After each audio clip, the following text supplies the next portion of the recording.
Hello बच्चों, ये JEE main 2023 का क्वेश्चन है।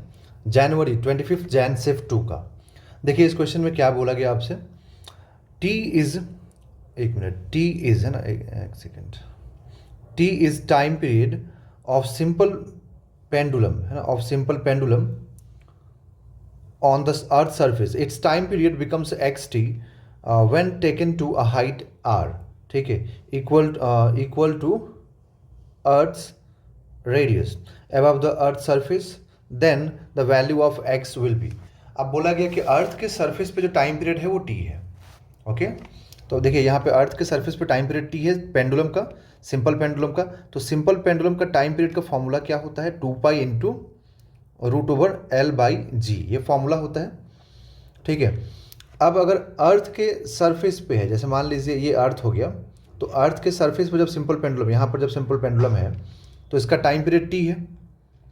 ठीक है, और टाइम पीरियड का जो इक्वेशन है उसमें देखिए, तो ये जी पे कैसे डिपेंड कर रहा है? √1/√g पे डिपेंड कर रहा है ना, जी के साथ।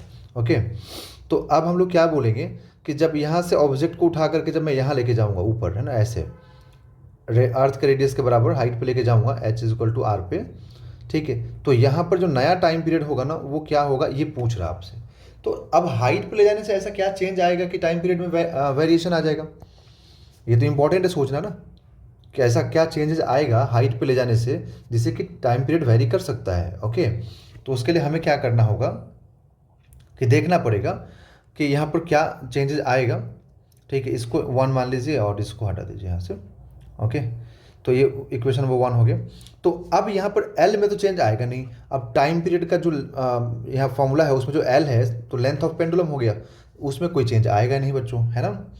सिर्फ किस में चेंज आएगा? जी में, क्योंकि हम जानते हैं कि जब अर्थ के सरफेस से ऊपर लेके जाते हैं हम लोग तो जी वैरी करता है ना। तो हम लिखेंगे यहाँ पर variation in g due to some height.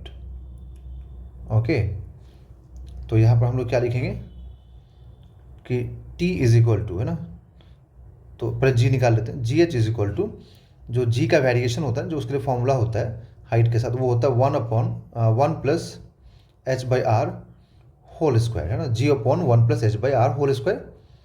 तो यहाँ पर जो ये g है ये अर्थ के सरफेस वाला g हो गया, स्मॉल g, है ना। तो और h को क्या पुट करना है हम लोगों को? h को पुट करना है r, क्योंकि रेडियस ऑफ अर्थ के बराबर हाइट पे ले गया है, तो r से r कैंसिल हो जाएगा तो 1 मिलेगा। देन g/1 + 1/1 का होल स्क्वायर। ओके, तो यहाँ पर कुछ हाइट जाने पे क्या मिलेगा? g/2 का whole square, that is g/4। Okay, तो ये जो g है ना, एक्सेलरेशन ड्यू टू ग्रेविटी जो है वो 1/4 हो जाएगा। ठीक, तो अब हम लोग क्या करेंगे कि अब लिखेंगे यहाँ पर कि टाइम पीरियड जो है वो इन्वर्सली प्रोपोर्शनल है ना, यहाँ पर देख सकते हैं आप। तो यहाँ पर हम लोग इसको टी डैश जो लिखेंगे, टी डैश जो आएगा वो इन्वर्सली प्रोपोर्शनल टू √GH आएगा। इक्वेशन नंबर 2, तो आप दोनों इक्वेशन का आप रेशियो ले लीजिए, यहाँ पर 1 और 2 का रेशियो लीजिए। तो हम लिखेंगे यहाँ पर कि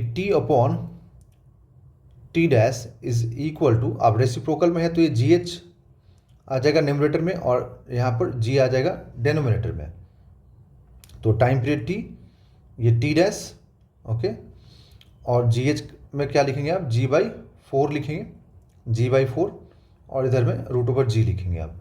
तो यहाँ से आएगा √g/4, और ये जो है ना ये वाला g √g, ये √g यहाँ रहेगा, तो √g से √g कैंसिल हो जाएगा। तो अब हमें क्या मिलेगा यहाँ से कि t/t dash is equal to, है ना, 1/√4 जो कि 1/2 हो जाएगा। ठीक है, तो ये 1/2 मालूम हो गया। तो अब यहाँ से हम लोग क्या लिखेंगे कि t/t dash is equal to 1/2, then t dash is equal to twice of t, है ना। तो यहाँ पर टाइम पीरियड क्या हुआ?